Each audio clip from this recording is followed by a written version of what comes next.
is Dubs OT. Can't wait. With John Dickinson. Hey, JD, what you up to, sugar? Long time no talk to.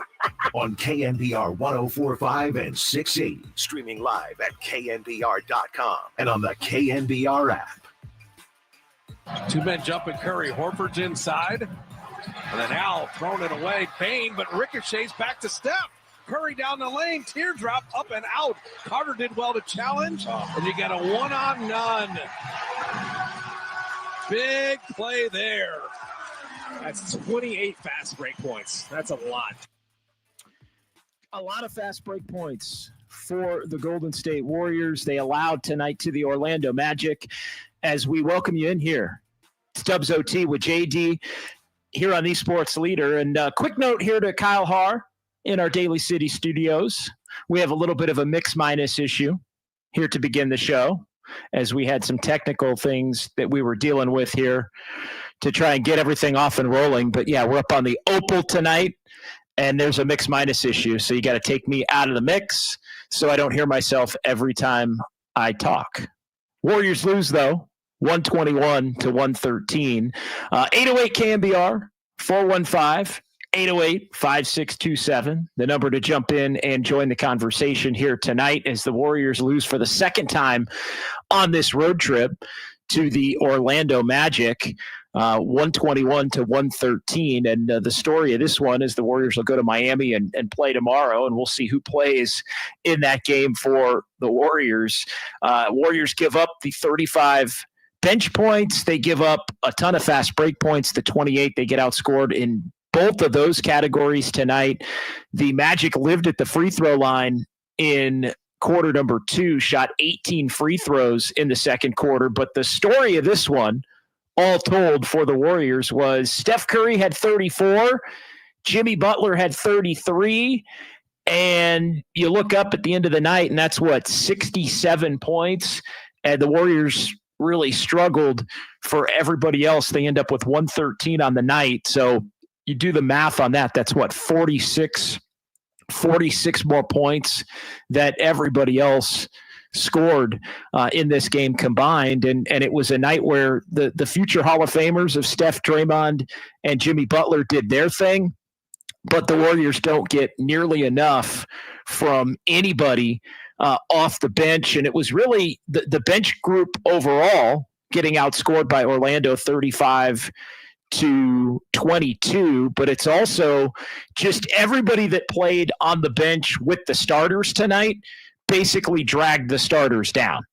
And so that became really problematic throughout the night here as Orlando, Anthony Black with a big game, 21, and they end up with 6 players in double figures. And for the Warriors, it was only the big 3 in double figures in this one. 34 for Steph, Jimmy with 33, and then the next high man for the Warriors was Draymond Green, as he ended up with 12 points on the night. But that was it. I mean, it was Al Horford 9, Will Richards 6, Moses Moody 6. I mean, just not nearly enough from any of the others tonight for the Warriors. And now you look at what ultimately ends up happening for Golden State tomorrow, as they'll play the second of the back-to-back and the 6th game on the trip. It's the 3rd game in 4 nights. They come home and play Portland on Friday. So if there ever was going to be a game where the Warriors would look to maybe give the vets a night off, tomorrow would be, I think, one of those nights. And it hurts a little bit that you can't wind up getting this game if you're the Warriors, because of the schedule layout and the fact that you may wind up in kind of a non-competitive situation tomorrow. So the Hall of Famers were good tonight, and I thought the Warriors went for the game down the stretch, but a cold shooting night for Golden State overall from three-point range after they started hot. 5 of the first 6 from three-point range. It looked like it was going to be kind of an offensive game back and forth. Draymond hitting a couple of threes, very fast-paced game. Warriors ended up shooting the ball pretty well in the first quarter, but giving up buckets at will after Draymond Green found himself out of the basketball game. I mean, they were just giving up layups. I mean, that's really when the turn started in terms of the poor defensive effort. Warriors bench group immediately, even that first group that came in to the game with Horford was out there with Buddy Hield and Moody and even Steph for a couple of minutes. And they just have routinely here throughout the early part of the season and the games that they've lost, they've gotten creamed at the end of first and third quarters a lot, with a lot of the first couple of subs in, either playing with Steph and Draymond for a couple of minutes. And then when they go to the four sub group to close the first and third quarters, and then Jimmy often will come back in, they'll make another sub as Jimmy will come back in for Steph at that particular point. But those groups didn't have it tonight for the Warriors is all. They found themselves only down 4 somehow, some way, only down 4 at the beginning of the first quarter. Warriors wound up getting the final 5 of the first quarter to cut the lead after it had been a 9-point game down to a 4-point game, 36-32. So at that point, Warriors end up having the Magic push the lead to 55-42 and then 57-42. Again, we talked about all the Orlando free throws, just non-existent defense overall, too much fouling. They got into the bonus early. Orlando able to use their athleticism to get to the free throw line against the Warriors. And it was just the kind of game where the Warriors would get down anywhere between 9 and about 15, and then they'd make a run to cut it to 5-9, and then the Magic would kind of put the lead back up there. It was really the story of the night for tonight, as I think the Warriors were playing hard for the most part, but again, just the inability to hit shots. There were too many turnovers at different points in the game. And again, just one of those nights where it felt like Warriors up in that 11 to 15 range a lot, and the Warriors cut it down to 5-7, and then the Magic just pushed the lead right back up because every time there was a key moment that really could have put the Warriors back in the game with a shot to feel like they could really win it, back the other way you'd go, and the Magic would end up in position to extend the lead. And again, second half, a little different second half rotation for Steve Kerr, but it was similar results. The bench got destroyed. Again, Buddy Hield and Brandon Pajemski, both not good tonight off the Warriors bench. It was night and day for Moses Moody, as Moses Moody ends up 6 points after his career-high 33 in New Orleans, and he's able to make 8 threes. And tonight it was just a completely different ballgame. The inconsistency of Moses Moody and Brandon Pajemski and even Quentin Post, who was minus 15. Quentin Post, who was 1 of 4 tonight from 3 and 0 for 3 from 3. He just doesn't do a lot when he's not hitting shots. And tonight, obviously, with Jonathan Kuminga out, it's not on him, but you can throw him in when he is playing in terms of some of the inconsistency. It's just one of those nights where, and there's been a lot of them, the Warriors just get nothing from the young players. And tonight it was really the trio of Pajemski and Moody coming off a career night in New Orleans, and Quentin Post, who overall just didn't bring enough to the table to help the Warriors get the job done. GP2 kind of non-existent, not maybe the best matchup for GP2 with some of the athleticism and size that the Magic possess. And then Buddy Hield is off to a real bad start for Golden State in the early part of this season. So 808 KNBR. 415-808-5627. Some general thoughts there as we get things rolling tonight here. Dubs OT with JD on the Sports Leader. As we welcome you in, appreciate everybody watching on YouTube and Twitch as well. The Golden State Lumber and Showroom text line is open, and let's get to the phones here. And we'll start tonight in our first segment with Adam in San Jose on Dubs OT. What's going on tonight, Adam? What's up, JD? I'm always going to go back to this one. Like I told you last season, Moody is the most inconsistent player on this team. At least with the other guys, not to expect much. But as far as Moody goes, you never know what version of him you're going to get. And we tend to get the worst version more often. Buddy Hield, on the other hand, that guy has become a shacked in a fool candidate almost on a game-to-game basis. The plays he makes out there, the things he does, not catching an inbound pass. There's another play he made in, I think it was the beginning of the third quarter, that was just like, what is he doing? And then don't get me started on Brandon Pajemski. That guy has snuck his way into the NBA. He is terrible. He is too small to defend, and he lacks confidence to shoot. This is the type of game that you needed Guy Santos's energy to get some steals, to get some blocks, to do what Guy does. Why didn't Kerr play Guy at all? You have a wonderful night. That's a fair question.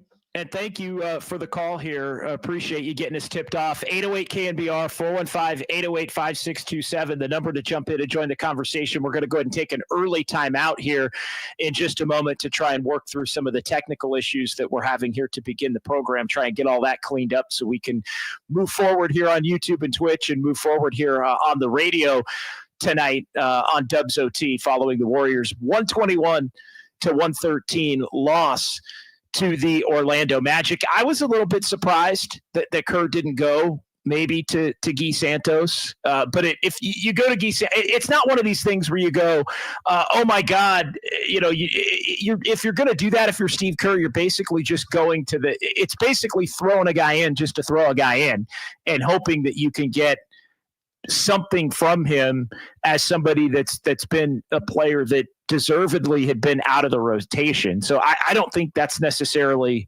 something to be critical of Steve Kerr for not doing.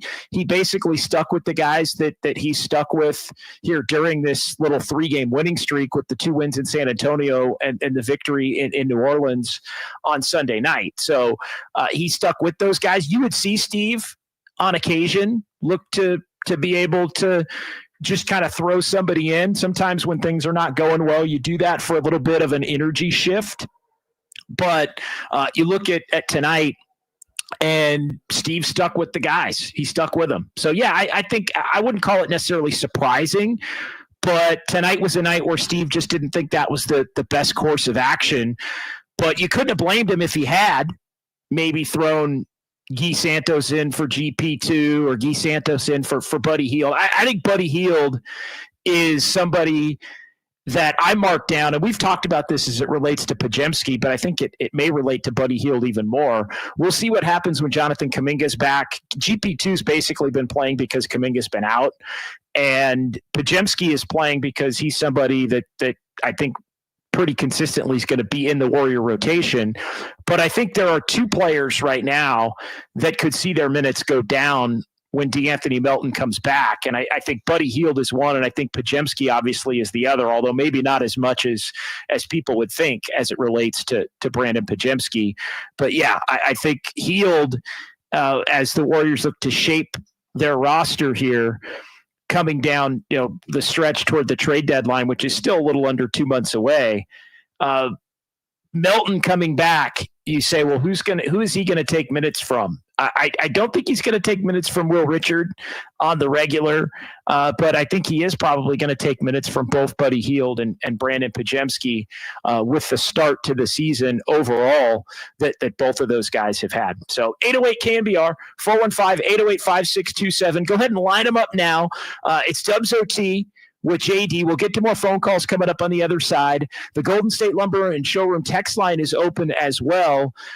And we appreciate everybody watching on YouTube and Twitch. We'll get to Kyle's Clicks coming up, our first installment of that, as we roll on here through this Tuesday night. Warriors lose to the Magic. 121-113 is the final, and we're talking about it right here. It's Dubs OT with JD on the Sports Leader.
Live from downtown. Curry, way downtown. Bang! This is Dubs OT with John Dickinson on the Sports Leader. Streaming live at knbr.com and on the KNBR app.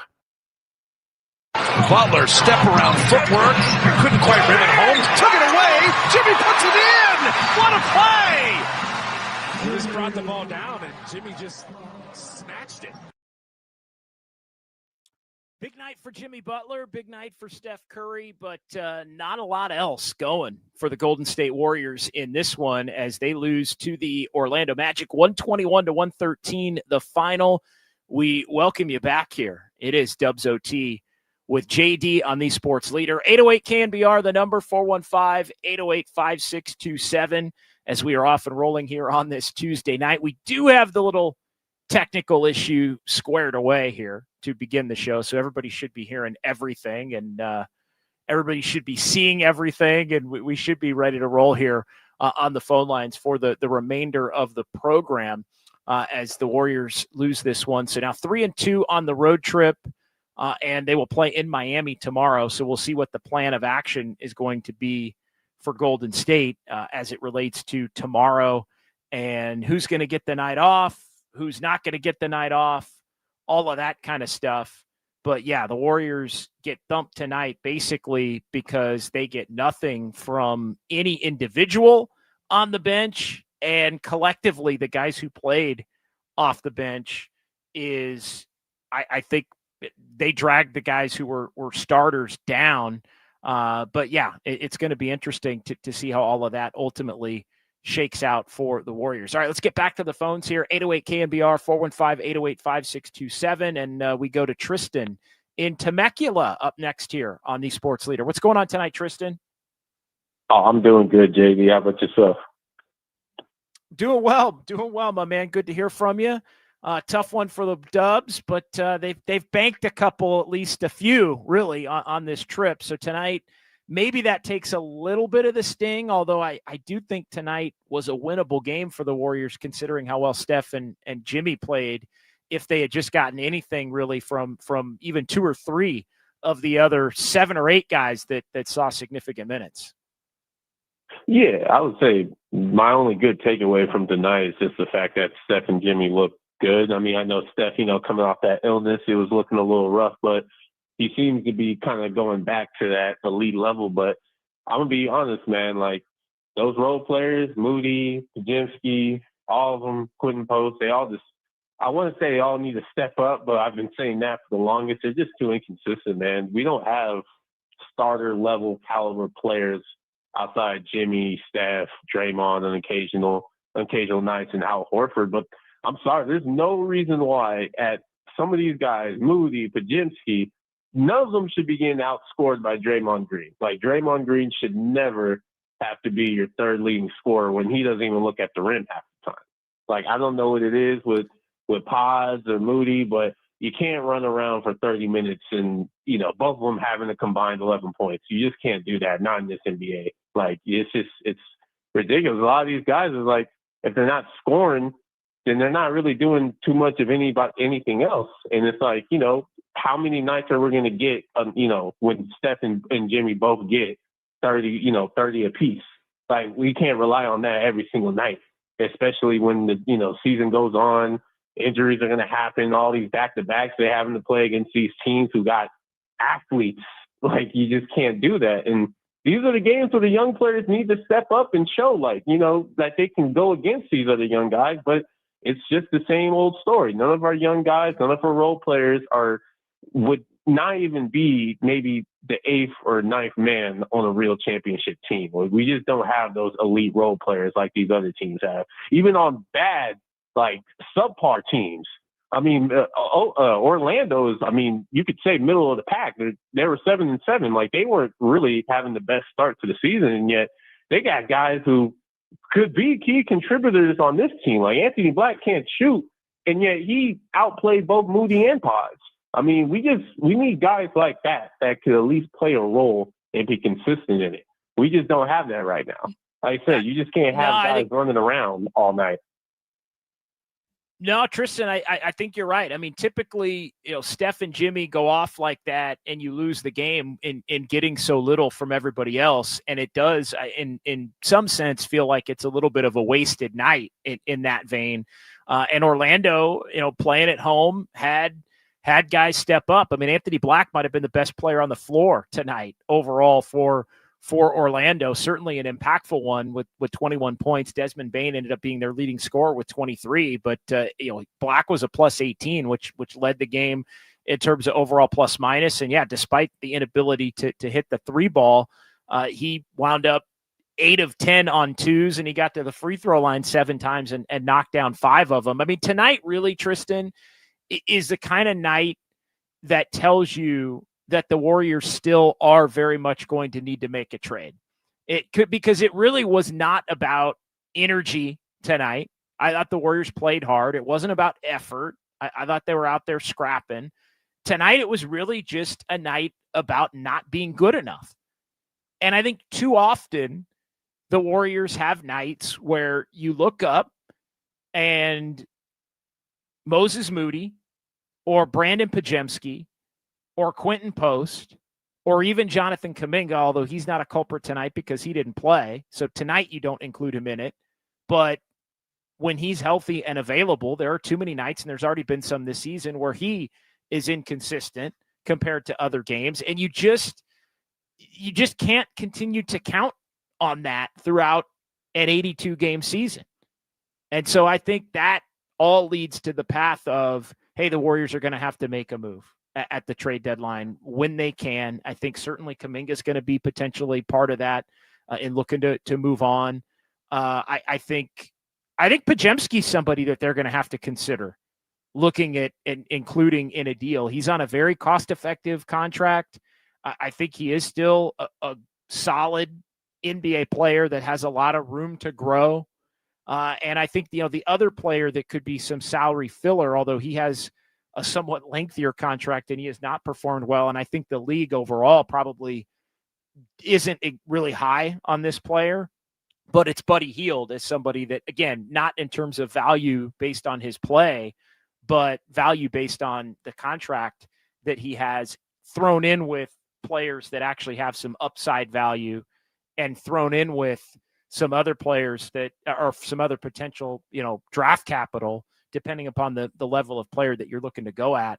I think, he could have some kind of a value in terms of that as it relates to the salary filler, but they're going to have to do something because the inconsistency of the young players, they've shown, and look, this team's still 3-1 in the last 4, but the inconsistency that all of the young players have shown is the kind of thing that either gets you beat just enough in the regular season to where you don't wind up with a seed that allows you to contend, or it's the kind of thing to where if some of these players have to play too large of a role in the playoffs, it winds up being the reason that you end up going home as opposed to potentially moving on. So all in all, again, I don't want to overstate it, but I do think tonight is one of those nights that shows you, I think, pretty clearly that the Warriors are going to have to look to make a move here before February 5th. And there's still a lot of time to go, so things can shake out and Melton can come back and maybe he starts taking minutes from Pods and Buddy Hield and things look a lot better. I think tonight's also a night that helps to clarify what Jonathan Kuminga's role is going to need to be when he's able to return, because he's going to be on the team at least until January the 15th. But overall, I think the inconsistency is something that still very much stands out. All right, let's continue on the phone lines. 808 KNBR 415-808-5627. Dubs OT with JD, and we get to Raimundo in San Carlos next here on the Sports Leader. What's going on tonight? Thank you for taking the call. Couple of things. I agree with you that they just don't have the horses, but I disagree with you about making a trade because the other 30 GMs are not sitting around waiting to give a quality post player, which is what the Warriors need, to the Warriors in exchange for flotsam and jetsam. They do not have, just like we saw, they don't have the players. The other GMs don't want that. They don't want that garbage in return, and they're not sitting around with lottery picks. You know, they need to rebuild is what they need to do. They got 3 guys over 35. You know, unless you're willing to part with Steph Curry or Draymond Green or Jimmy Butler, which I don't think those guys want to be traded, and their contracts are prohibitive. They're going to go through a rebuilding phase, just like the Lakers did, just like the Celtics did, just like every great dynasty ultimately has to do. And they just don't have quality in return. Eventually, they are going to have to go through a rebuild, but it's not going to be this year, and it's probably not going to be next year when you look at the fact, because here's the thing. Steph Curry and Jimmy Butler aren't really slowing down. And you look at a night like tonight, and yes, they are older players, and any year could be the legitimate significant downturn, but those guys are signed for the next 2 years, and this team's trying to be as good as they possibly can for those 2 years. And again, I don't even disagree with you beyond that. Like, there comes a point where it becomes unequivocally clear that it's going to be time for a rebuild, but they don't believe that that's now, and certainly aren't looking to get a year and a half to 2 years in front of that at this point. And I would disagree with the notion that it would need to be now. And as far as a post player, I would also disagree with that. I don't think they need a post player. I think what they need is a guard that can create his own shot when nobody else on the floor can do that, or another 3-and-D wing type that, you know, can plug in and be playable with Steph and with Jimmy Butler and with Draymond Green. Now, you're on point, Raymondo, with you know, the league is looking around, and they're not just going to give you a good player or a great fit just for nothing. And so that's another area where the inconsistency of some of these young players does in fact hurt the Warriors, because it means you may have to look to add draft capital on your end going the other way. I don't think the Warriors are looking for picks either for the future. I think they're looking for guys that can help them right now that aren't necessarily north of 30 at this point. I think they're looking for guys that are in that 28 to maybe 30 range that fit some of those areas of skill that I'm talking about. But all that being said, Raymondo, I do agree with you in the sense that nobody's just going to give you quality players if you can't offer them something in return. One last quick point.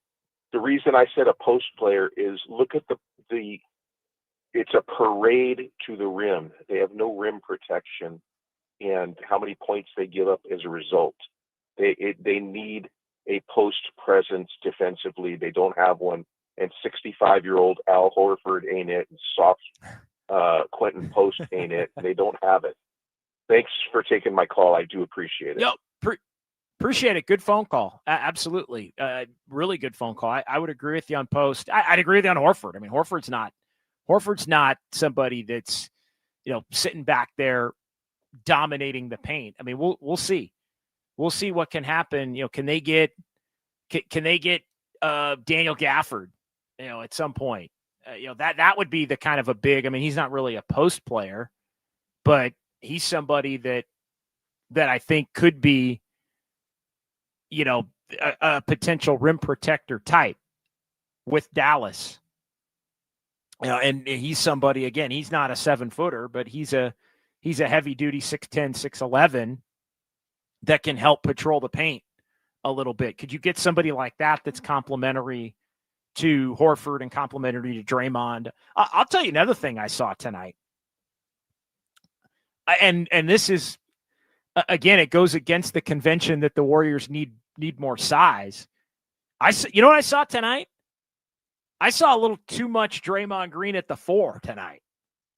And yes, the Warriors didn't start that way, but I think other than the first handful of minutes, and I'll have to go back and check, maybe we could reiterate tomorrow in some of the chaos of the technical issues here. I wasn't really locked in on being able to check specific lineups tonight. That's more of a homework assignment for after a game like tonight. Maybe we could revisit it tomorrow. But there was a lot of Horford and Draymond Post and Draymond, and I think really the only time Draymond played the 5 tonight was the first 5 or 6 minutes of each half. And we've seen a lot more of Draymond at the 5 over the course of these last 3 games, and it really didn't matter against the Pelicans whether they did it or not. But going up against good teams or teams that project to be good, which I think Orlando didn't have Banchero tonight, but enough others stepped in. Again, for me, it comes down to Draymond at the 5 is the best way to get everybody involved and in a flow. I just don't think Draymond's a 4 anymore at all. And I get it. You got to buy minutes. I'm not even complaining because they don't want to play him a ton. They don't want to play him a ton at the 5, and they've played him, I think, a lot more over the last week, kind of by necessity. But there was a lot of Steph, Moody, Butler, Draymond, and Horford. And I know everybody likes to think that that's their best lineup, and maybe it could be their closing lineup in games as we get toward March and April and in the playoffs. But I didn't love that line. I don't love the notion of Draymond playing a lot of minutes at the 4 as is. And tonight it was the usual minutes at the top of the second and fourth quarters with Quentin Post, but it was also minutes to close each half, really, with Draymond at the 4 and Al Horford at the 5 spot. And I didn't think Al Horford was good tonight. That's the other thing. I mean, this is not a night where I look at Al Horford. He played 27 minutes tonight. He's not going to play tomorrow in Miami. But Al Horford he was minus 11. He was 1 for 4 from 3. He got to the line a little bit. He had some rebounds. He did have a couple of steals. He did have a block, a couple assists. But I don't think Al Horford was good tonight. Tonight was one of those nights where I thought Al Horford being out there at the 5 was somebody that was able to be exposed by Orlando. And then Draymond, I feel like, gets exposed more and more when he doesn't play the 5 than when he does. So, again, I think the rest of this roster can get shaped to a point to where that lineup ultimately can be quality enough to potentially finish games. But, and this is really the first game in a while where I've seen it, but tonight felt much more like a lot of the games they've lost. And I feel like anecdotally, there's been too much Draymond at the 4 in a lot of the games that the Warriors have lost. And there's been less Draymond at the 4 in a lot of the games that the Warriors have won. And again, you can make the claim, is it sustainable? Is it not sustainable? They don't want to play him at the 5 regularly. He doesn't want to play the 5 regularly, all those kinds of things. But it all just gets back to the balance that has to be in play if the Warriors are going to, find those groups that allow them to win enough to be able to get the seed that they want, like we talk about every night, while also not overtaxing themselves to a point to where they're just completely worn out by the time that the big games actually come, to where they don't have enough left in the tank to really fight and be able to get through it. So 808 KMBR, 415-808-5627, Dubs OT with JD here on the Sports Leader. As we continue on here, Warriors lose this one to the Orlando Magic. Magic wind up beating the Dubs tonight as they get the job done. They win it 121-113. Story of this one, just nothing from anybody other than Steph Curry, Jimmy Butler, or Draymond Green in this game. Those 3 wind up going for 34, 33, and 12. So 80 of the 113, I guess it's 79. I'm bad at math. 34, 33, 67 plus 12, 79. 79. So yeah, you look at that, 34 points for everybody else on the roster. Everybody else on the roster with 34. Steph, Jimmy, and Draymond Green end up with 79. And you look at the bench points in favor of Orlando, 35-22. Points in the paint, Warriors get dominated, 64-46. And the fast break points, 28-16. Those advantages wind up proving to be the difference in a night where Orlando only hit 8 threes. 8 of 32 from three-point range. So the Warriors are +5 there. And they got to the line 28 times. The free throws ended up even. Not that they have to be, but 18 of the 29 free throws for the Magic came in the second quarter. And the Warriors wind up 22 of 28 at the free throw line in kind of a strange night. Jimmy Butler ends up missing a couple of free throws. Steph Curry winds up missing a couple of free throws on the night. But Steph and Jimmy, they held up their end of the bargain in a big-time way tonight for Golden State. And it was just not enough of the others for the Warriors in this one to get the job done. Let's get a couple Kyle's clicks here. Here as we roll on, Kyle Haar in our Daly City studios here. JC Mack. This is what happens when you keep playing small against tall and lanky players. The 4-guard lineup in the second started the downspin. It was actually in the first. It was the second half of the first quarter. But again, the lineups, and look, some of those lineups at the end of that quarter, Horford was out there with GP, Hield, Pajemski, and Moody. I mean, is that really a 4-guard lineup? Is Pajemski, Moody, Hield, and Payton a 4-guard lineup? I mean, Moody and Payton both, I think, can play the 3. And we've seen Horford play. We've seen Payton play the 4 at times, small ball. So I don't know. Moody's not really a 2. So I don't know. 3-guard lineup, I'll give you. I don't think it was a 4-guard lineup.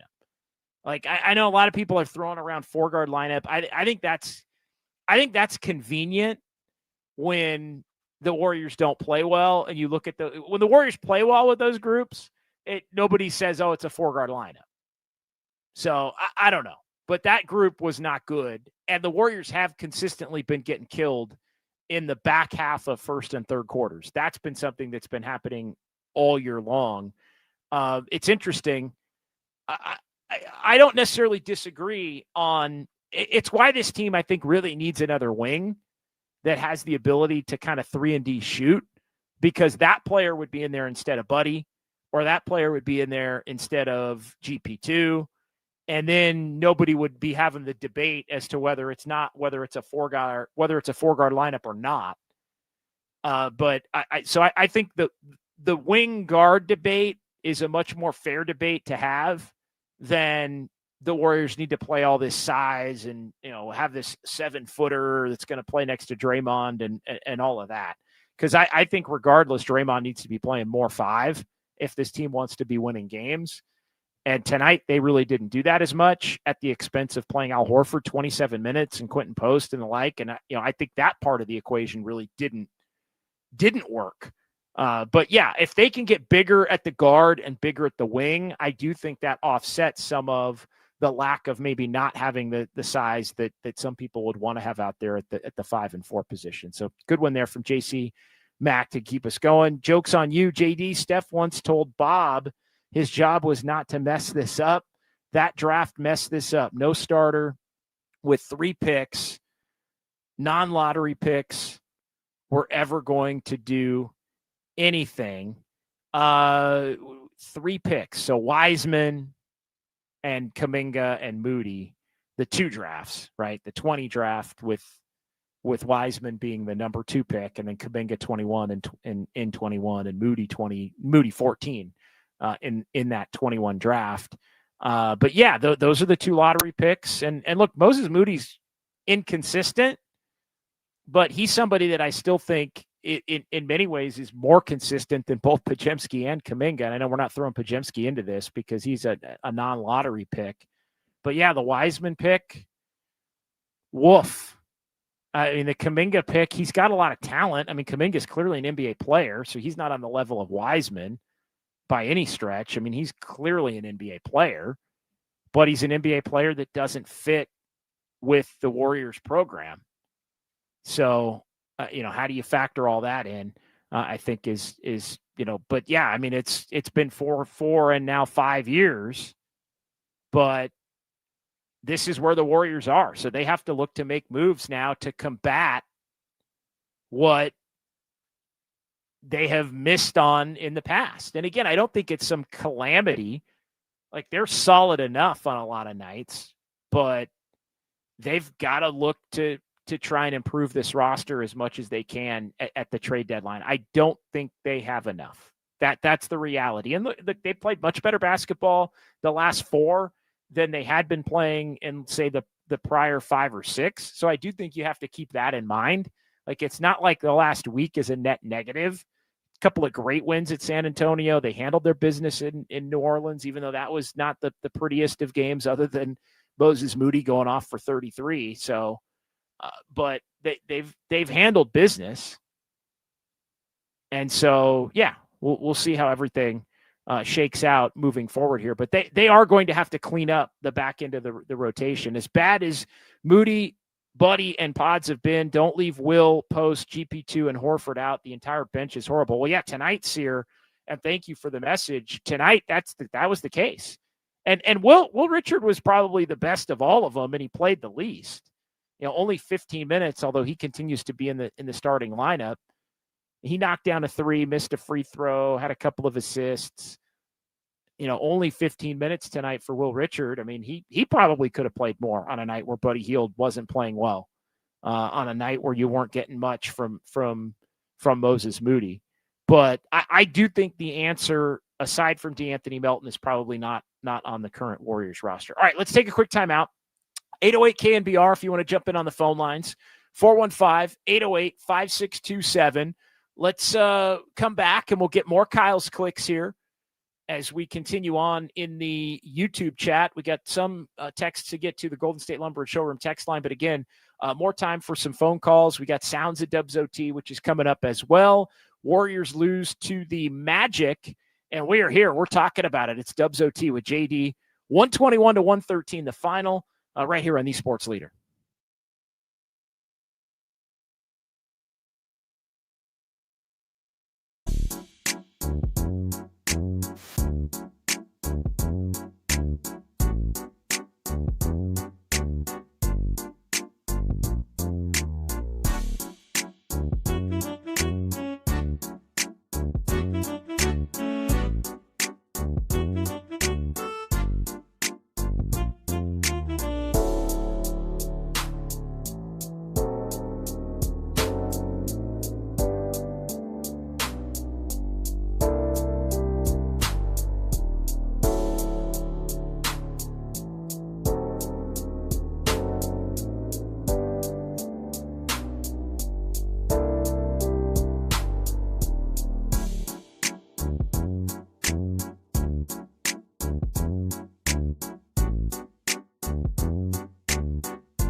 Dub Nation, this is the real and inside story on Warriors basketball. Dubs OT with John Dickinson continues. Streaming live at twitch.tv/The Sports Leader.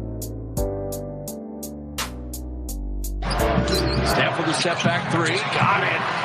Curry's got 32 and 7 made threes. I think he heard me say threes would be nice. They need those. That step back is second to none. Oh, This technical foul. It's going to be a delay of game on the Warriors. Can't touch the ball.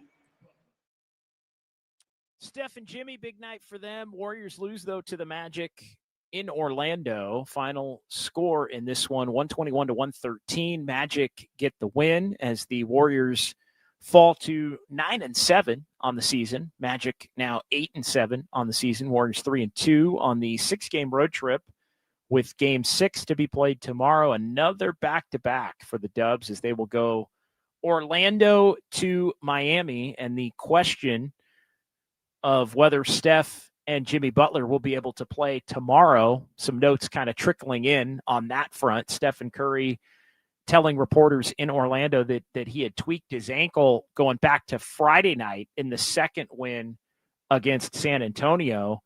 And so he tweaked it again in the game tonight. Now, I don't believe Steph had been on the injury report for that over the last couple of games, and obviously played Sunday in New Orleans, played tonight. So we'll see his status in question for tomorrow at Miami. And Jimmy Butler also addressed his status as kind of a who knows for tomorrow in Miami.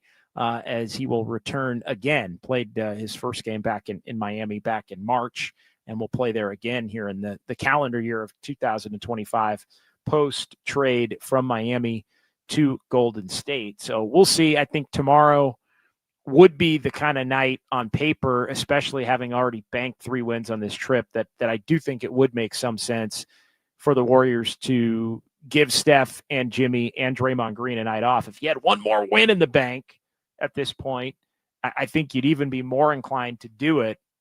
But I think overall 3-3 on this trip, especially considering how the Warriors started the trip with the blowout loss in Oklahoma City and things really kind of, feeling like they were at a breaking point almost, with some of the post-game comments made by Draymond Green about agendas and by Jimmy Butler. It was a hell of a nice rebound for the Dubs. But this is the plight, unfortunately, of an older team. It's the fact that you never quite feel like they're maximizing their regular season.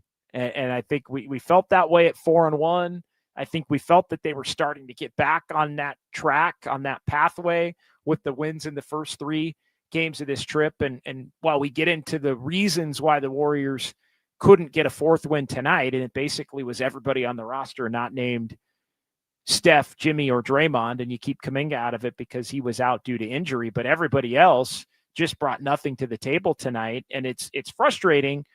But at the same time, I think if you put this road trip in a box and said, hey, the Warriors are going to be 3-2 at the end of 5 games with one more game to go on the trip, I think everybody would take it, especially after starting 0-1 on the trip and also starting 0-1 on the trip with again, how ugly the aftermath of that loss to Oklahoma City really was. So there's perspective all over the board, but I think assuming the Warriors wind up taking a loss tomorrow, and let's say they rest everybody and take a loss tomorrow, well, now your 9-6 goes to 9-8, and you're coming back home at 9-8 with a couple of home games here over the next week. Actually, 3 home games coming up here over the next week: Portland and Utah, and then the Houston Rockets. So a couple of cup games with Portland and the Rockets, and then the Pelicans after that, along with the Thunder before this team goes back out on the road. So they do get an extended home stretch here surrounding the Thanksgiving holiday and coming out of the Thanksgiving holiday before they wind up going back on the road. So a little bit of a respite, and the Warriors still, to this point, unbeaten on the Chase Center hardwood. So we'll see. Yeah, Blazers, Jazz, Rockets, Pelicans, and then the Thunder. And there are a couple of stretches there. Not the first game. They have Thursday off. They come back from Miami, have Thursday off, and then they play the Blazers Friday, but then they have 2 days off before the game against the Jazz, and then they have 2 days off after the game against the Rockets before they take on the Pelicans, and then 2 more days off in between the Pelicans game and the game against the Thunder. And the Warriors this season, interestingly enough, I was looking up the number. I believe they're 3-0 when they have 2 days off, and 4-0 when they have more than 2 days off. And I think the only game that fits that equation is the first game of the year against the Lakers. But they're 4-0 when they have 2 or more days off before games. So I think that would bode well for the Warriors potentially moving forward. All right, 808 KNBR, 415-808-5627. Appreciate everybody in the YouTube chat. Let's get to another installment here of Kyle's Clicks. Back to the YouTube chat if you want to jump in and join the conversation on the phone lines or on the Golden State Lumber and text line. You can do that as well at 808 KNBR, 415-808-5627. Mickey D, Post should get a few shots. He doesn't. If he doesn't hit him, get him out. Yeah, I think Quentin Post is kind of the big man version of Buddy Hield at this point. He is penciled in to the rotation at the top of the second and fourth quarters right now with Brandon Pajemski, Moses Moody, Jimmy Butler, and Draymond Green. It's part of those little 4 or 5 minute stretches where they don't want to have Draymond necessarily playing the 5.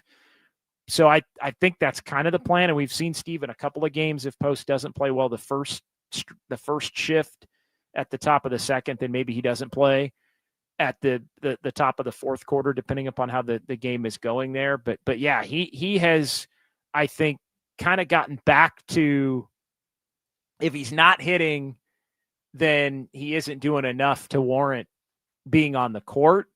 And so that is the sort of thing that does open up the conversation to, his play really, and Horford's play, because Horford's not shot it well either. And look, Horford's going to play. Obviously, he's a vet himself and somebody the Warriors brought in. But the lack of production from both of those two does lead you down the path of maybe this Warriors team needs to examine looking to get some kind of a big man, added to the equation, because it can't just be Horford and Draymond as the only guys that you potentially trust. And TJD has been out of the rotation, and I think rightfully out of the rotation at this particular point in time. So good comment there from Mickey D. Oberon, somebody tell Kerr Pod sucks and to play Will more minutes. Why does he keep playing so many minutes? Well, they're stuck. We've talked about this a ton. Will Richard is not the same type of player as Brandon Pajemski. It's just Brandon Pajemski is a combo guard ball handler, And honestly, he's their backup point guard right now, which is automatically going to afford him more minutes. Like Will Richard is more of a 3-and-D wing, even if he has the size of basically a 2 or a 2-3, basically because of his length. Pods is more of a 1-2 and rebounds like a 3, honestly. But I do think Will Richard should probably get more minutes. And I think the pathway to getting Will Richard more minutes on a night like tonight is GP2, who wasn't good, and Buddy Hield, who wasn't good. There are multiple, and sure, you could maybe play Pods less at the 2, and that could be another pathway. I'm not completely discounting that. So I agree with the first part, but I think Will Richard is sort of penciled in Podziemski is sort of penciled in for a certain amount of minutes. Now, does it have to be, what was it tonight, 27? Maybe not. And I think, again, his minutes probably go down once you look at DeAnthony Melton coming back. But Will Richard probably does need to get more minutes. And again, right now, I think they could come from GP, and I think they could come from Buddy. Good thought, though. 808 KNBR, Alpha. JD, the Warriors need an infusion at the trade deadline to have a chance to contend this season. I wholeheartedly agree with that statement. They are going to have to do something. The old consolidation trade of maybe 3 guys for 1 or 3 guys for 2, something like that, 2 guys for 1. Teams with any athleticism whatsoever create major issues for the Warriors. I think you saw that tonight, the fact that and I think the teams with the athleticism often are the teams that the young guys don't play as well against, interestingly enough.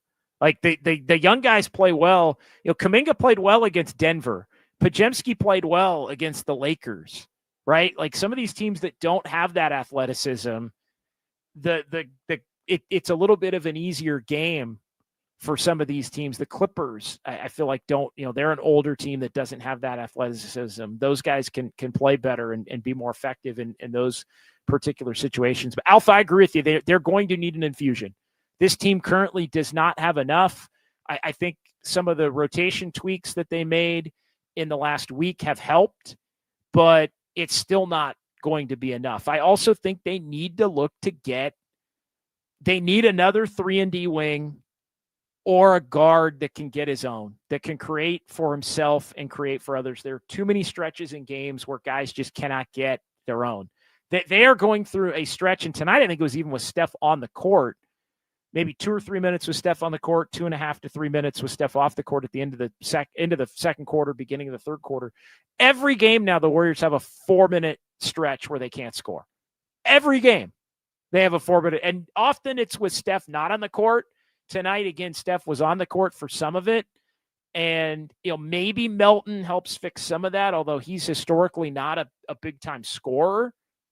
But they need another guy who can shoot that's not going to get wrecked defensively. And I do think, Ian J, they need some kind of a combo guard. And again, it's tricky because if that player may be cutting DeAnthony Melton's grass a little bit, and DeAnthony Melton's already going to be cutting Podziemski's grass a little bit. And so how does that all work, and how do you fit that player into the rotation? But again, I think that the pathway to fitting those guys into the rotation are GP2's minutes. I think they're Buddy Hield's minutes. I think potentially they're Podziemski's minutes. And I also think if it's a 3-and-D wing, it's Kuminga's minutes, because Kuminga, I think in the perfect world would be somebody that would be moving on in that trade to bring that other player in. Miro, I think we know who this team is. Dunleavy needs to make a trade or we can kiss our window goodbye. Yeah, I believe that. Again, echoing the comment from before. And I think tonight is another one of those games to where it just tells you they're going to have to do something. They can survive the way that they've played the last week. And it sounds like Jonathan Kuminga's got a chance to come back tomorrow. And so tomorrow, if the vets play tomorrow, then it's a scenario where I think, Kuminga comes off the bench and he needs to look to make an impact in the dunker spot and getting out in transition and really taking advantage of the gravity on the floor to just pressure the rim consistently and try to get to the free throw line and still be unselfish as he has been to this point. That's the pathway if the vets play.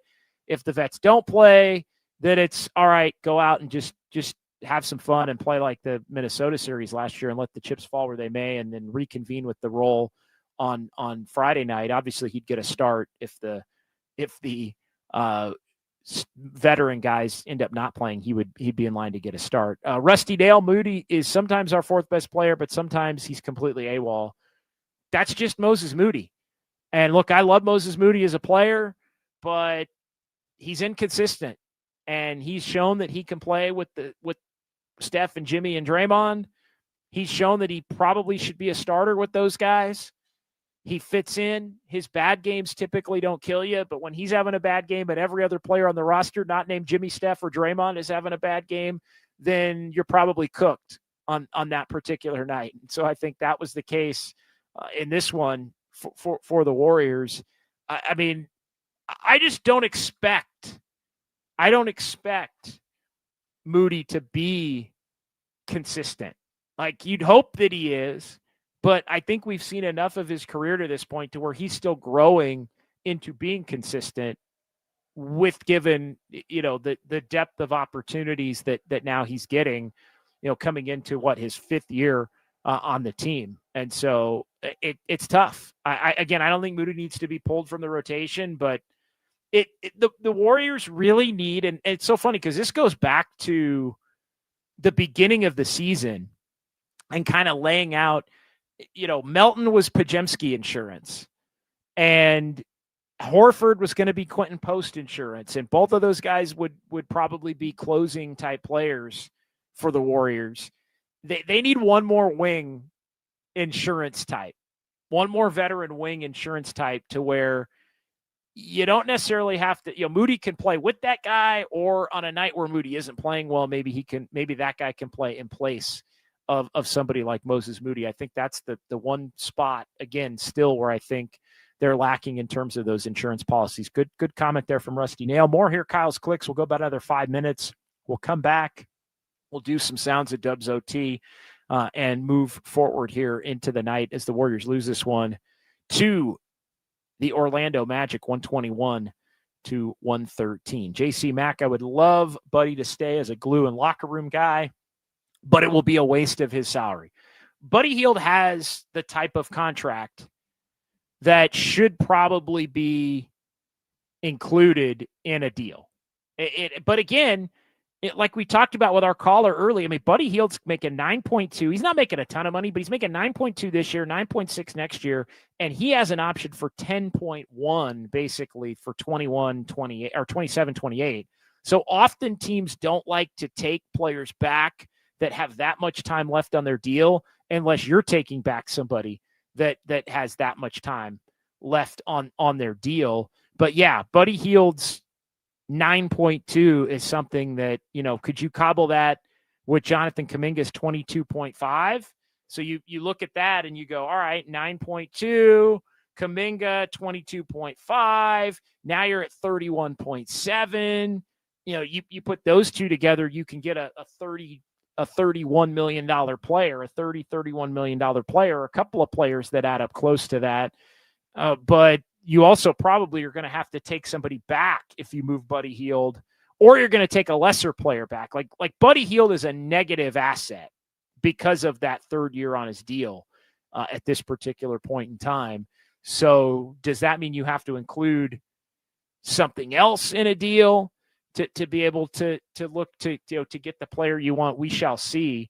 But yeah, I think Buddy Hield is potentially a tradable contract down the line, but you got to be careful with that player option 10.1 for that 27-28 year. I get the Warriors wanting to get off of that, but again, taking that for another team is going to mean you get a little bit less in return in some form. Either you're going to have to include something else, second round pick, or you're going to have to take back a player that may be assigned through 27-28 as part of that deal. And that's something the Warriors to this point have been kind of unwilling to be able to do. So 808 KMBR, 415-808-5627. Kyle, back to the phones.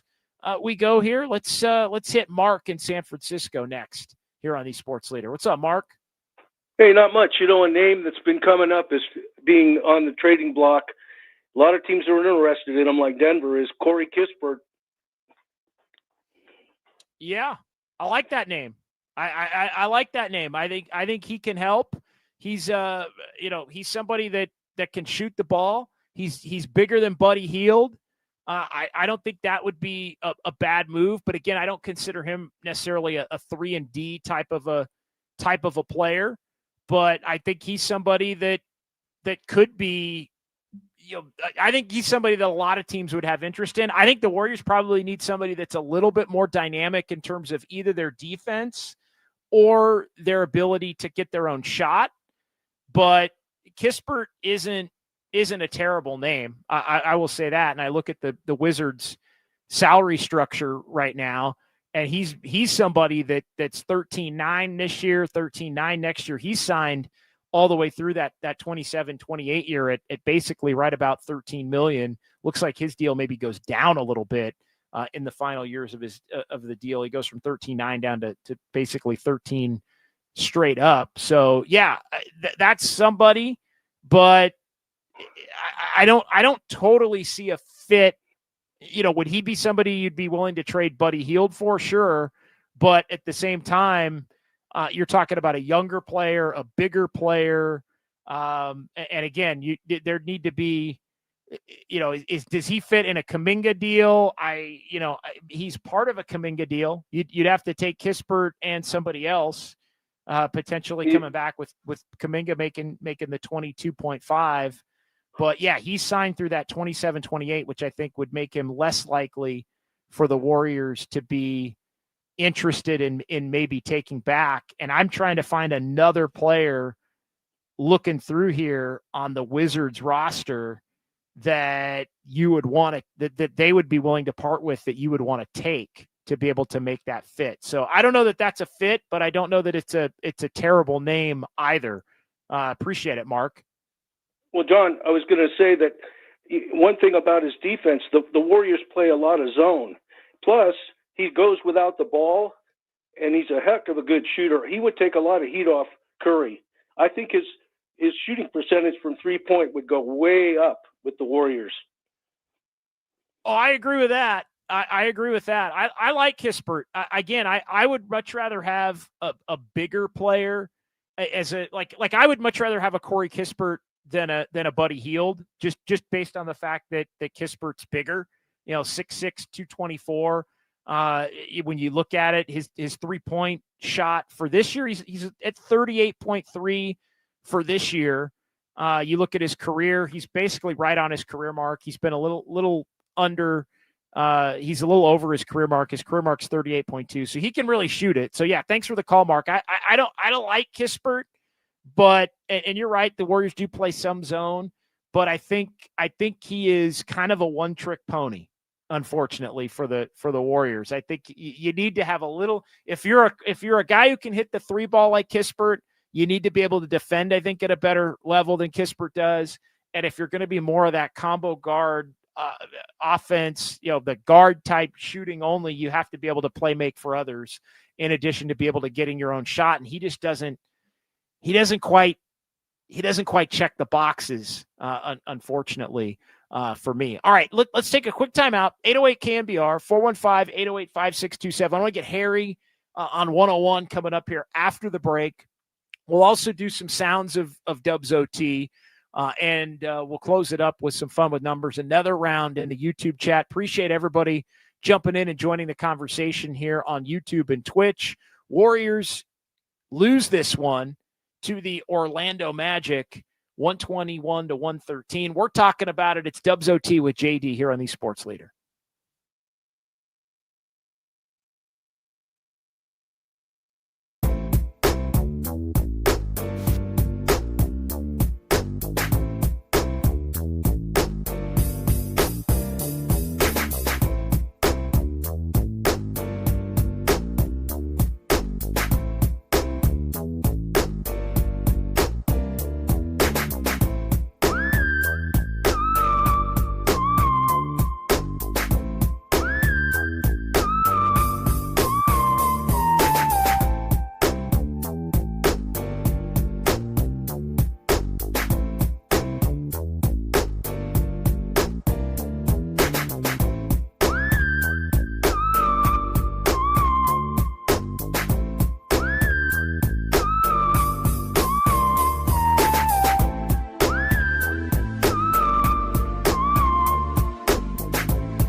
KNBR presents the sounds of Dubs OT. I can see the headline now. Kerr says Warriors better without Curry. No class, no ball. I want to get my joy back. I'm happy here, off the court. Now here's John Dickinson. All right, welcome back. Warriors lose. Thunder. We're talking about the Thunder because the Warriors are going to play the Thunder coming up here in a couple of weeks. We were talking about the NBC 8 p.m. game tonight, which doesn't feature the Thunder. It's the Suns and the Blazers. But the Warriors' next 8 p.m. start is 2 weeks from tonight against the Thunder at Chase Center. Warriors lose to the Magic tonight, 121-113 on the road. Warriors 3-2 on this road trip with the sixth and final game to be played tomorrow. They dip to 9-7 and see their 3-game winning streak come to an end. 808 KNBR 415-808-5627. Let's get back to the phones here before we get a little sounds of Dubs OT, and that's Harry out on 101 jumping in and joining the conversation here on The Sports Leader. What's going on tonight, Harry? Oh, just reliving another great Warriors win. Oh, never mind. Another horrible Warriors loss. How you doing tonight, JD? I'm all right. It's a bad loss in a different way, right? It's a different thing every night. And tonight it was just nobody other than we've gotten on Steph and Jimmy and Draymond for not bringing it on some nights. Well, tonight they brought it and they got no help, and it turned into a loss that way. No help whatsoever. And you know what? They looked old. They looked small. They looked unathletic. I mean, you got guys like Anthony Black and Wendell Carter Jr. just taking them to task. It's like, what happened to point-of attack defense? Oh, wait, this team has none. They have none. It's kind of ridiculous to watch. It really is. Well, tonight's also one of those nights, and they've been using Moses Moody a lot, point of attack, and I think he's done a solid job. But there are certain matchups, Harry. He's better against the stockier and maybe a little bit slower guys than he is against the guys that are the super quick or super athletic guys.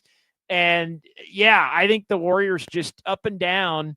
And to me, the Warriors being too small is not a big man issue. It's not necessarily the guys at the 5 or the 4. It's more the guys at the guard and the wing where they just, other teams have sturdier, more athletic players at the 1, 2, and 3. And really we're talking about, I think, the 2 and the 3. And so, and even the 2, 3, and the 4, I think Draymond really struggles when he's played the 4 going up against some of these guys. So I think those are the areas where they look small and unathletic. I think it's more at those positions, as much as we all like to complain at times about the lack of a more true big man on the roster. I completely agree. And I heard you talking earlier about, I think, Corey Kispert. I don't think that's – I mean, he's a nice name, but I don't think that's what they need. I'm looking at a guy like Trey Murphy III. Yes. I just think you provide a shooting element, a nice 3-and-D player, but a real 3-and-D player who can actually kind of lock down what you say is a 3 and 4. Because I just see a log jam when this team gets healthy. We know Kerr likes to play 8 to 10 guys, kind of 8 to 9, more realistically. I mean, I just see Buddy Hield getting his minutes restricted or even losing minutes altogether when Seth Curry comes back, when D'Anthony Melton comes back. And let's just be honest, Jonathan Kuminga, his time is over. They signed him to a contract worth, $23.5 million? And it's 22, yeah, 22.5. 22, yeah, 22.5. You ship him out with Pods to get Trey Murphy in third. I think that's what they're kind of looking for. And here's what I would say. Let me ask you this. Hey, let me jump in real quick, Harry. We'll finish it up this way. If you could trade Kuminga, Pods, and the Pelicans say to you, yeah, we want Kuminga, Pods, and 2 first-round picks for Trey Murphy, and he's yours, would you do that? Because I think that's more what it's going to take. At least one. At least one. Depends what the second first-round pick is, because if they're asking for one lead. You know, I think it's the 2029? Which one's the one that's the most coveted by the Warriors when Steph retires or when he's quote unquote done with this organization? Yeah, is it it's probably 31? Yeah, I'd have to. It's probably 29, 30. It's probably 30. I mean, here's what I would say. If I'm the Pelicans, I would want, because I think you do have to look at it from, hey, if I were the Pelicans, what would I would want probably 28 and 30 if I'm the Pelicans. I'd want 28 and 30 plus Pods plus Kuminga. And that's where I think it makes you really wonder if you're the Warriors, whether you're going to be willing to do that. You're exactly right. And one more thing before I let you go. I know you have a late night.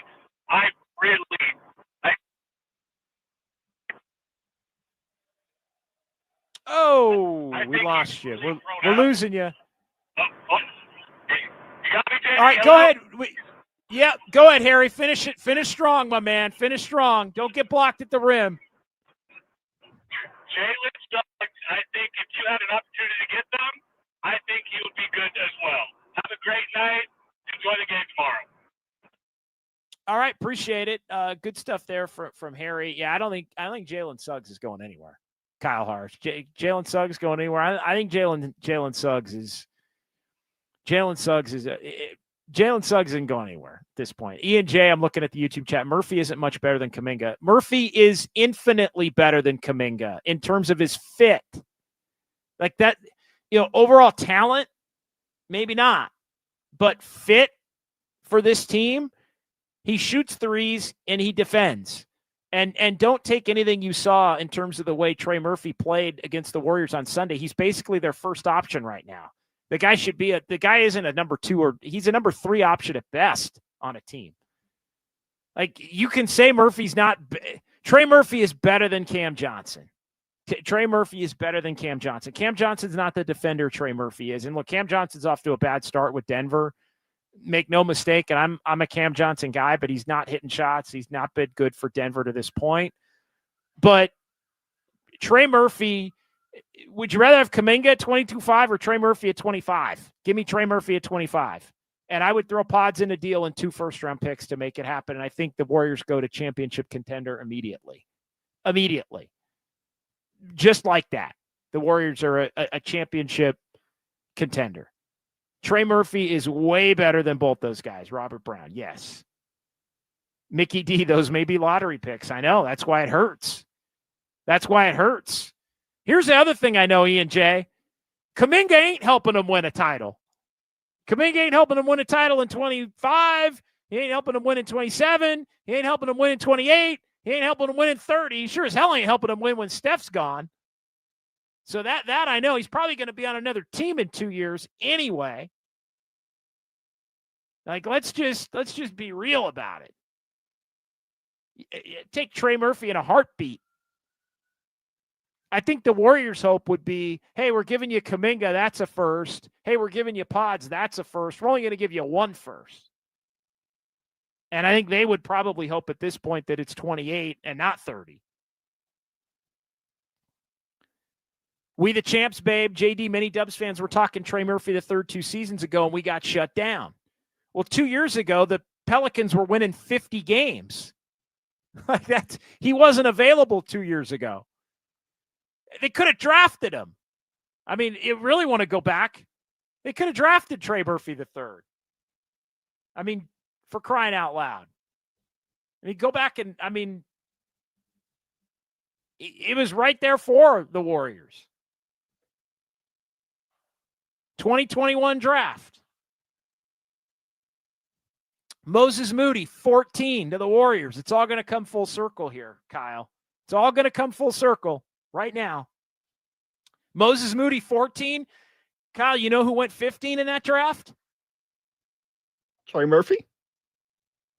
Not quite, but another name that we've mentioned tonight, Corey Kispert went 15 right after Moses Moody.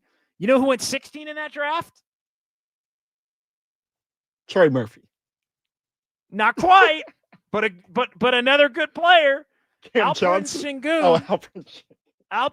Alperen Sengun went 16 in that draft. Rockets made a deal with the Thunder and ended up getting him. And you know who went 17 in that draft? Please be Trey Murphy. Stay strong. It was Trey Murphy. Pelicans did a deal with the Grizzlies to get Trey. So they could have just drafted him. They could have drafted him instead of Moses Moody. And Jalen Johnson of the Hawks went number 20 in that draft. Quentin Grimes, 25 in that draft. Cam Thomas, 27 in that draft as well. Santi Aldama was the last pick of the first round in that draft. Grizzlies made a deal with the Jazz to get Santi Aldama at number 30 overall. So, yeah, there were some players in front of Moses Moody. Chris Duarte, Josh Primo, James Bouknight, Zaire Williams, Davion Mitchell, who's become a nice role player with Miami. There were some players directly in front of Moses Moody that you'd say have not necessarily panned out at the level that you would want, but there were some guys right after Moody, Şengün and Trey Murphy and Jalen Johnson. Some guys there.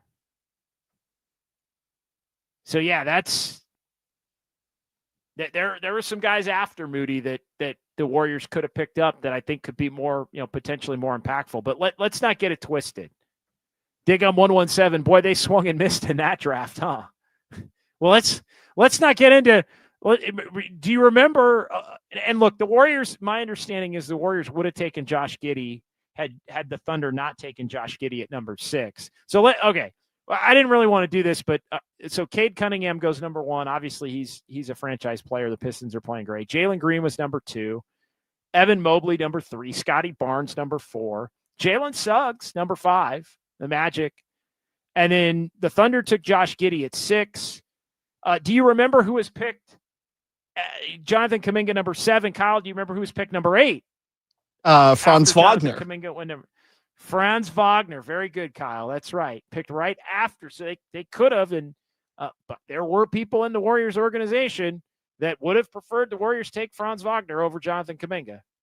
That's a fact. Where would this Warriors team be if they had Franz Wagner? So they could have taken Franz Wagner and Trey Murphy. They could have taken Franz Wagner and Alperen Şengün.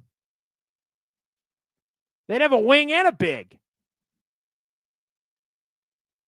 For everybody freaking out about they'd have both. But at that point, if you remember, going back to that summer of 21, they still had a big that was a project that they thought was going to work out in James Wiseman. So they didn't take another big. And they passed on Alperen Şengün. And they wind up going with the player that had the greater upside in Jonathan Kuminga over Franz Wagner. Not a lot of other real. I mean, I think that's the one. I mean, because you couldn't take Giddey, you couldn't take Suggs. I'm looking at the guys that went immediately after Franz Wagner. I mean, Davion Mitchell. I can understand taking Kuminga over Davion Mitchell, Zaire Williams, Bouknight, Primo, Duarte. I can understand that. But with 2 picks, Wagner and Murphy, Wagner and Şengün,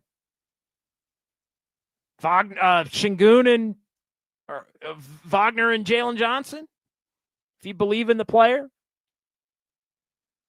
So yeah, that was a tough draft. That was a tough draft. JK and Wiseman, 2 projects from EB here. Yeah, tough draft for the Warriors. But here, hey, they did win a championship that next season.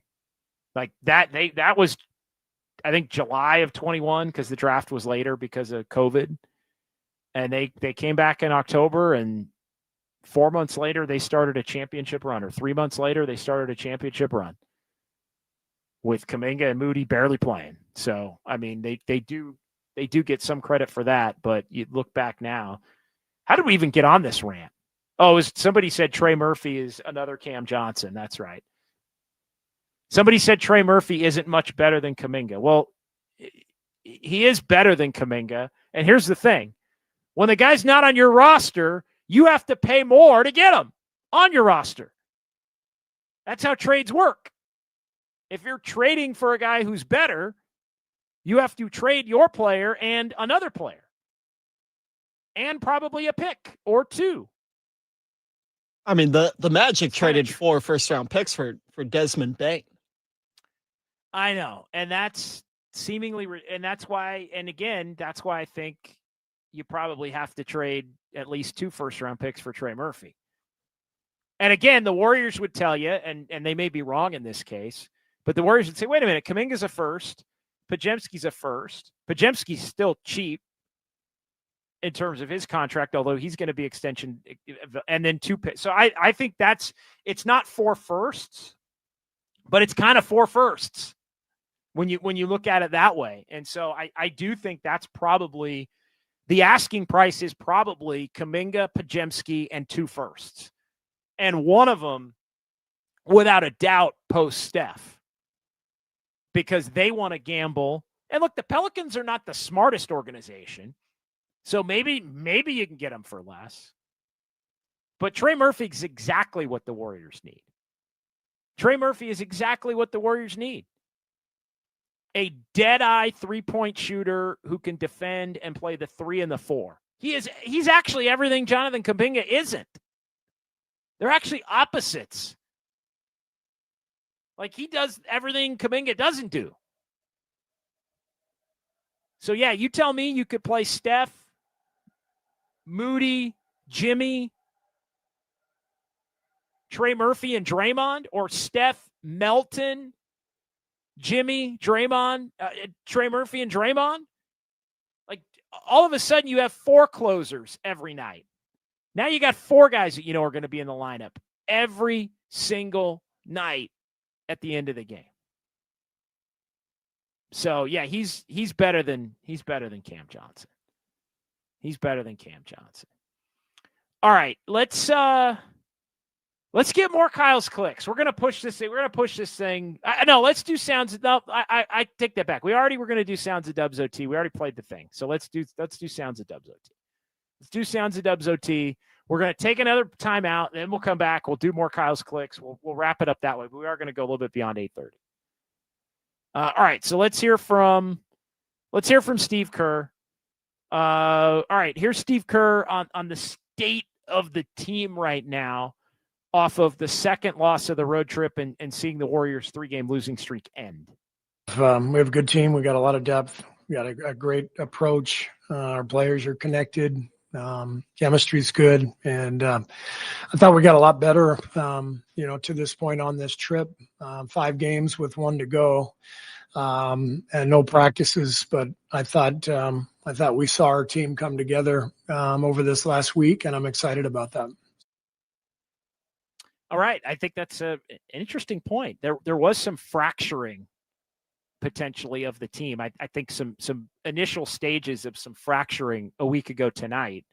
And so to see the 2 games in San Antonio with the lineup and rotation changes, which have worked. Again, tonight, bad night, everybody not named Steph, Draymond, or Jimmy culpable for that point. But it should not be forgotten the fact that the Warriors, with things seemingly fraying a week ago tonight, were able to get things back on track in San Antonio ×2, plus the game in New Orleans, which is sort of a price of admission win. And Steph didn't play all that well, but Moses Moody goes for a career high. You win it. Tonight, the Magic just too much. Well, why, Steve Kerr? Or the Orlando Magic too much? Here's Steve's take on that. Yeah, we played our big lineup more in the second half for that reason. We thought the size and the speed, in the first half got us. It was a combination of that. We weren't getting back with urgency early in the game, and they're playing very differently now than they have in the past few years.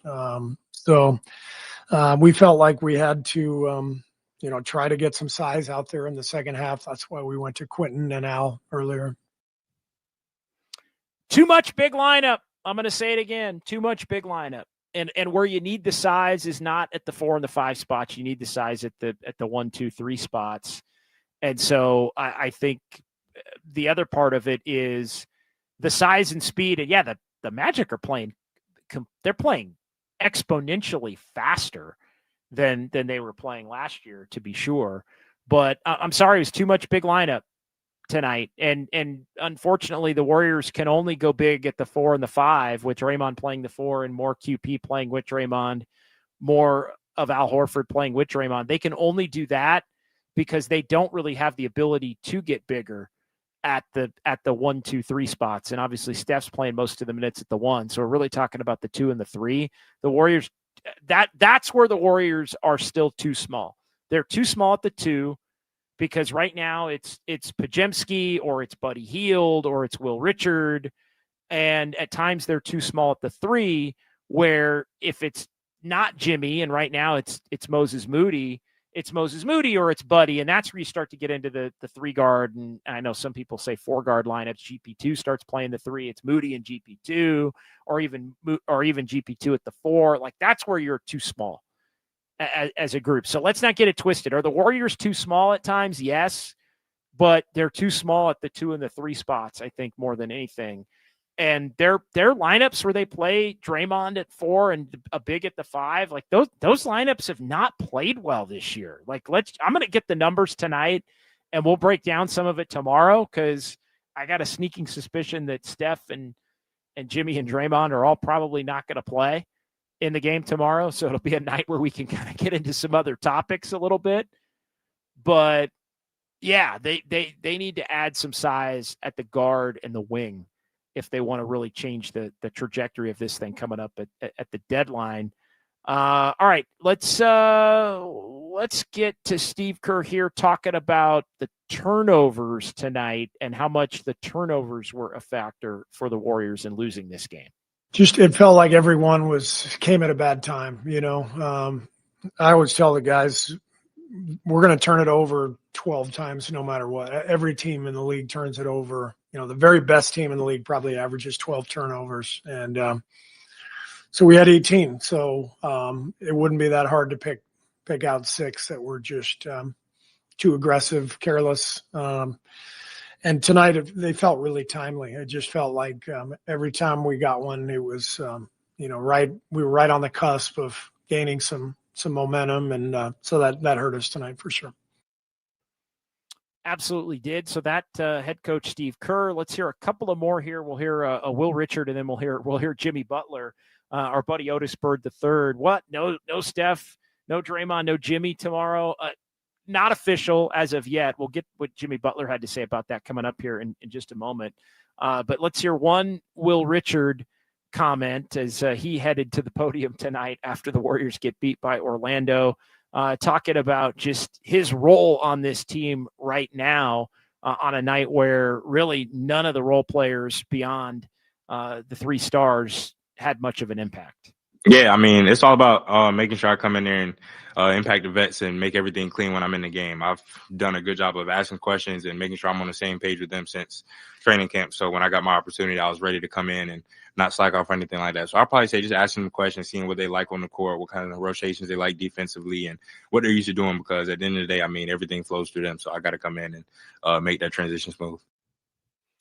And you know what? Not maybe the best night for Will Richard, but here's the one thing I'll say for Will Richard, and you just listen to it and that answer, he gets it. Will Richard gets it. Like, Will Richard isn't part of the problem. And honestly, I know Moses Moody didn't have a good game tonight, but let's be honest. Moses Moody's not the problem either. Like, Moses Moody's not the problem. He had a bad night tonight. He had scored 6 points. He had 4 boards. Like, what? He was not good tonight in 30 minutes. You need more from Moses Moody, but you know what? It's the guys. It's consistently, Podziemski to me is a bigger issue on a night like tonight where he scores 5 in 27 minutes. I feel like Quentin Post, 1 of 4, 0 of 3 from 3. That's an issue. Horford's an issue tonight. 2 for 6, 1 of 4 from 3. Everybody's acting like Horford brought something to the table tonight. Like, Steve, I'll even come down Kerr's road. Had to go bigger because of the size. Al Horford stunk tonight.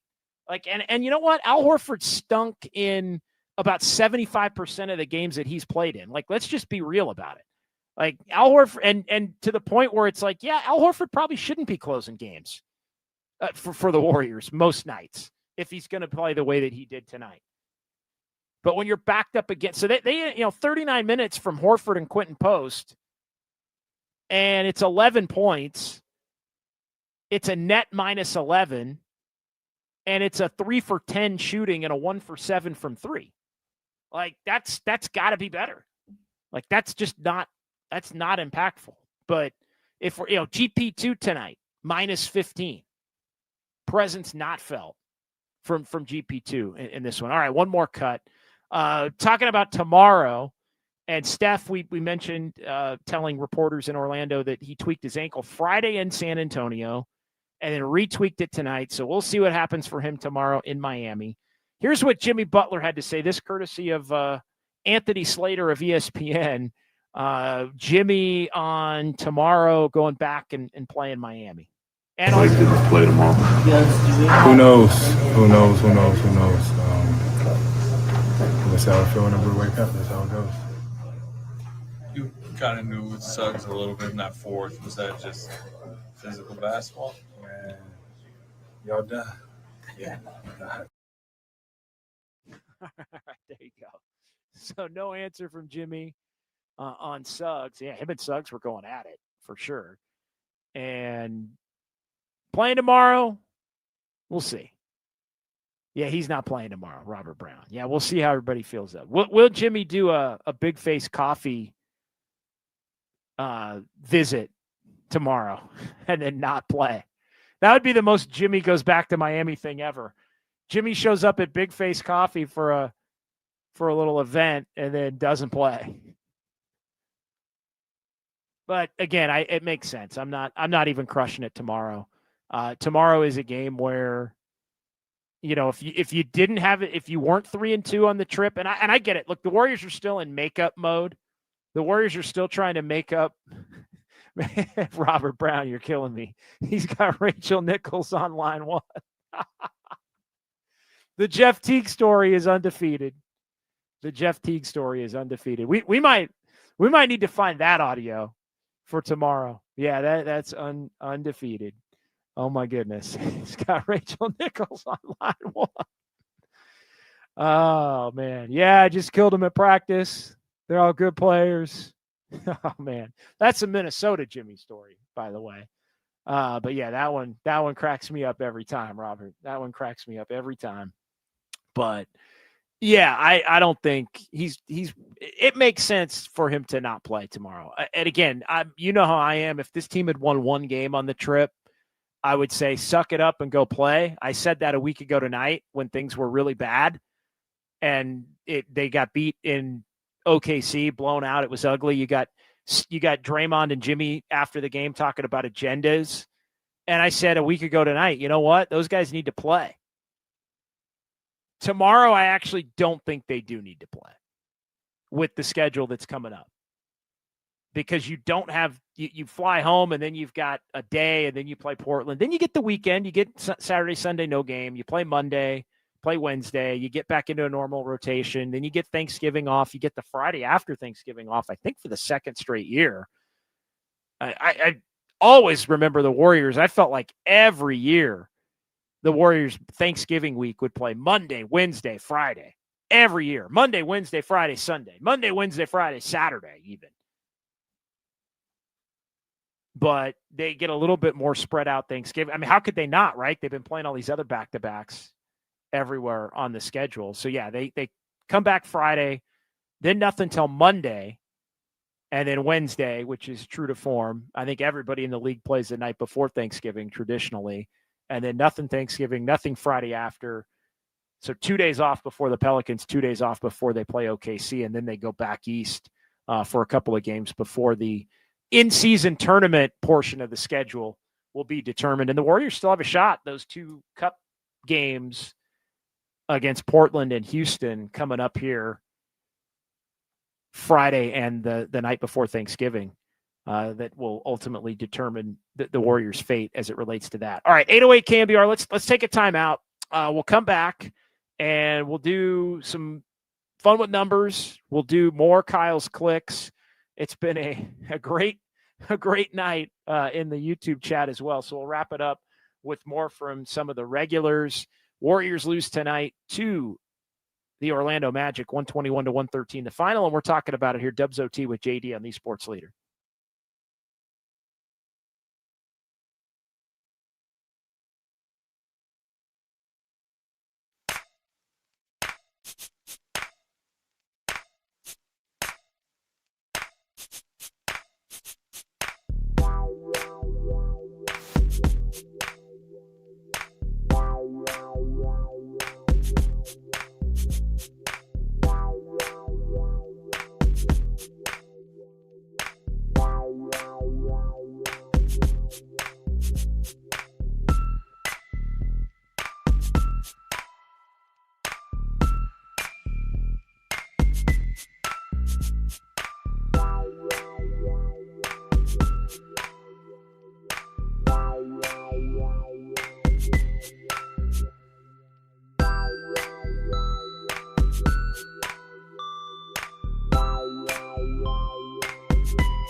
Dubs OT with John Dickinson keeps rolling. Streaming live on YouTube at KNBR 1045.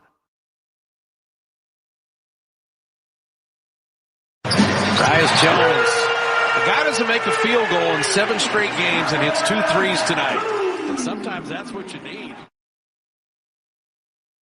Yeah, sometimes it's what you need, and sometimes you don't get it. The Warriors really didn't get it tonight as they lose this one 121-113.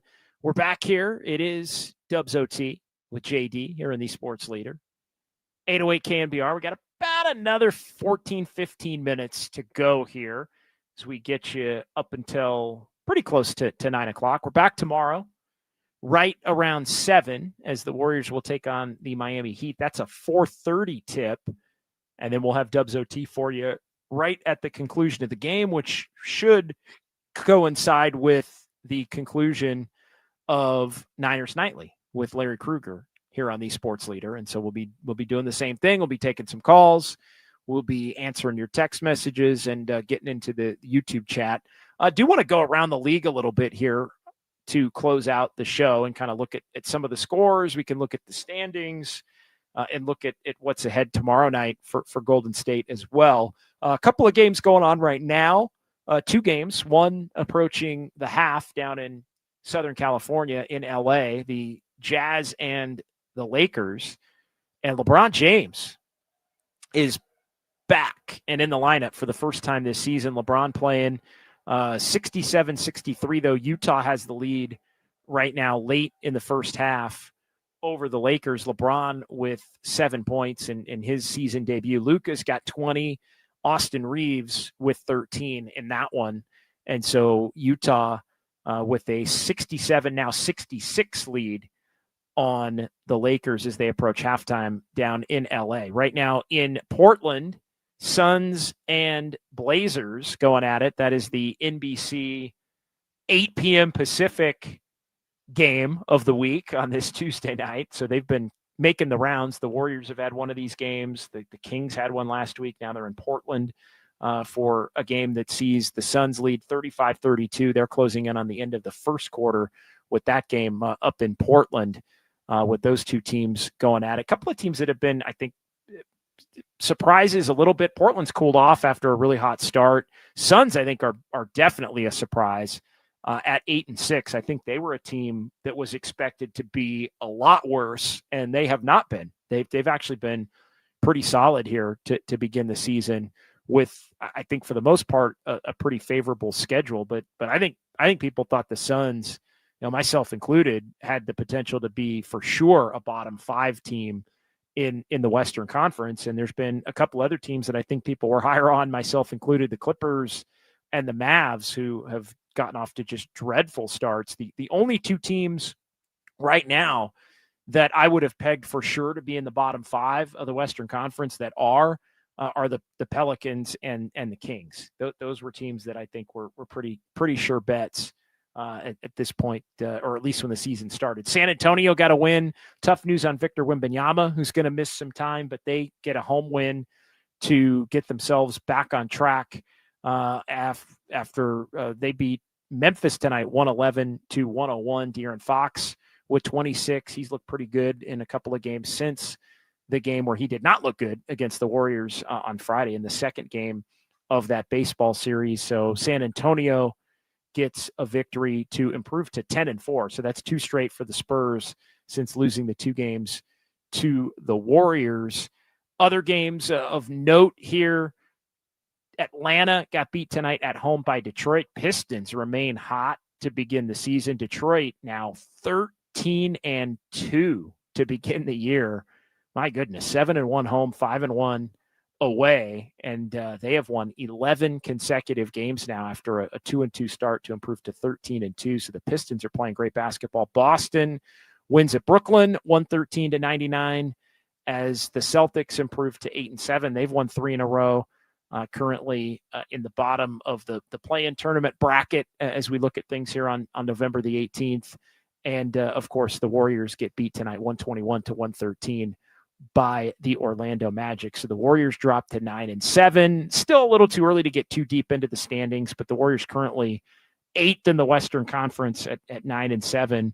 Right now there are 7 teams under 500 in the Western Conference and 8 teams above 500 in the Western Conference, and the Warriors one of the 8, but 8th currently. OKC and Denver leading the pack 1-2 as expected. Then Houston 9-3. Remember, they got off to an 0-2 start, so they've won 9 of their last 10 after the 0-2 start. Lakers are 10-4. Spurs are 10-4. Timberwolves are 9-5. So it's all the usual suspects and the teams that you would have thought to be in the top 6. with the exception maybe of San Antonio. And we'll see how they survive without Wembanyama here moving forward. So I would say all of those teams in the top 6, other than the Spurs, you would expect to have been in the top 6. And then Phoenix is surprised at 8-6. The Warriors are 9-7. Portland has lost a couple in a row after a hotter start. Now they're 6-7. Utah 5-8, and Utah right now is the 10 seed. So Utah would be a play-in team. So there are opportunities for a final play-in spot. It looks like at least there will be at some point. And then Memphis brutal 4-11. Dallas brutal 4-11. The Kings have lost 6 in a row. They're 3-11. And the Pelicans at the bottom of the pack, they've also lost 6 in a row, 2-12 right now in the Western Conference. They are 15th. All right, before we get some fun with numbers, Kyle, let's get our final installment of Kyle's clicks here on a Tuesday. Then we'll do some fun with numbers. EB here, the worst they could do is split the trip. Nobody had that. Yeah, this looked like, and yeah, I would have said it a week ago, even before they lost in Oklahoma City, you would take 3-3. I think you would have hoped that, the OKC game was going to be tough, but you split the 2 San Antonio games. You get the Pelicans game. You find a way to split Orlando, Miami, and it looks like because they got the second win in San Antonio, that means maybe you can drop both games in Florida, still wind up 3-3 by grabbing the Pelicans game. But yeah, this was set up given the way the Warriors were playing when the trip began, and then some of the comments that were made about the team and agendas and all those things after the Oklahoma City game, where you thought, my goodness, this team going to go 2-4 and that going to feel good? Can they get 2 of the next 5? Can they get 1 of the next 5? The Warriors, all told, again, I don't think people are happy if the Warriors drop tomorrow and they're 9-8. I don't think 9-8 is where you would want this team to be after 17 games. I think you'd want a 10-7. You'd want more of an 11-6. But I don't think the games on this trip that they didn't get would be the games that would be the reason why they don't have the record. I still think it's more about the Sacramento game where everybody rested, and the Indiana game, and the Milwaukee game where Giannis and 2/3 of the Indiana roster didn't play. Yeah, the Pacers are 1-13. San Jose Jazz fan 8. Who was that one win against again, Kyle? Who was that one win against? Oh, everybody was don't watching, remind me. Remind me. While everybody was watching Game 7 of the World Series, I was watching Quentin Jackson go for 25-10. Quentin Jackson was cooking the Warriors. But yeah, the Pacers are 1-13 at the bottom of the NBA. Wizards 1-12. Who'd the Wizards beat? Anybody want to take a guess who the Wizards' one win was against? I have it here. Sacramento. I know Sacramento. It was not. They have not played Sacramento. It was Dallas. They won in Dallas. That's how bad the Mavs have been. They won in the one win for the Wizards was against Dallas. And yeah, I mean, you look at the Eastern Conference standings at the bottom and it's like, whoa, woof. I mean, it is really, really bad. 2-12. I'm sorry. 1-13 Pacers, 1-12 Washington, 2-12 Brooklyn, 4-10 Charlotte. Yeesh, that is bad. Rusty Nail, Bahamas buddy, contractually gets 3 field goal attempts per game. Kerr just abiding the contract. Yeah, I think Buddy Hield's going to start playing less here at some point. And Kuminga's going to come back maybe tomorrow. I think he's going to get GP2's minutes. And then we'll see. I mean, he's going to get a lot of people's minutes if the vets sit tomorrow night. But I think in a normal rotation, he's going to come off the bench and probably get GP2's minutes. And then we'll see how far Melton still is away. I think the next update on Melton is coming up here within the next week. So we'll get a better feel for that moving forward. But yeah, Buddy has not had a good beginning to the year. Remember, Buddy had a great start to last year. Anything but for Buddy Hield to begin this year. We need to file a missing report for Game 7, Buddy. Yeah, missing persons report. Sheesh. Yeah, that Buddy, nowhere to be found. Absolutely nowhere to be found here. JD, Warriors need you as a special advisor. No, I'd take the job, Richie. I'd take the job. I've got some ideas. I mean, all the guys I wanted Denver to get, Denver got, and look at them now. And Cam Johnson hasn't even been good. Cam Johnson hasn't even been good to start the year, and Denver's cooking. Denver looks like the second best team in the Western Conference. Robert Brown, I'd give a family member for Trey Murphy. I mean, everybody has that one uncle, right? Everybody has that one cousin that they'd include in the trade. I don't think you're that far off, Robert. It happens. Trade pods for who? Who? Kyle, who? We're talking WNBA now. Come on. No, that's pods. Pods may be on the block. Pods may be on the block. I will say that. All right, let's get a couple of more here. How many more? EB here. Curry, Draymond, and Jimmy need to stop making turnovers. That's how you win games. Quit giving the other team the ball. Yeah, you look at it. Anytime the turnovers are an issue, I always look at, all right, who are the culprits? Who are the guys? And today it was 18, and Steph 5, Jimmy 3, Draymond 3. So 5, 3, 3, boom, just like that. 11 of the turnovers are there. And then Moody had 3, so that's 14. Horford had 2, 15. So it's a lot of the guys who are typically the steadying influence type players. All right, let's get our comment of the night. Now, time for the Dubs OT comment of the night. We the champs, babe. Dubs should open a flooring and rug center with all the red carpet they rolled out to the rim. That was bad tonight. That is very true. The point of attack defense was not there tonight for the Dubs. And yeah, tonight was a night where I think the athleticism was problematic as well. Good comment there from We the Champs. I'm going to give an honorable mention here to NoCap757. I feel bad for Seth that Steph doesn't have enough juice in the organization to get his brother a full vet minimum. They could have not signed Melton, who hasn't been healthy.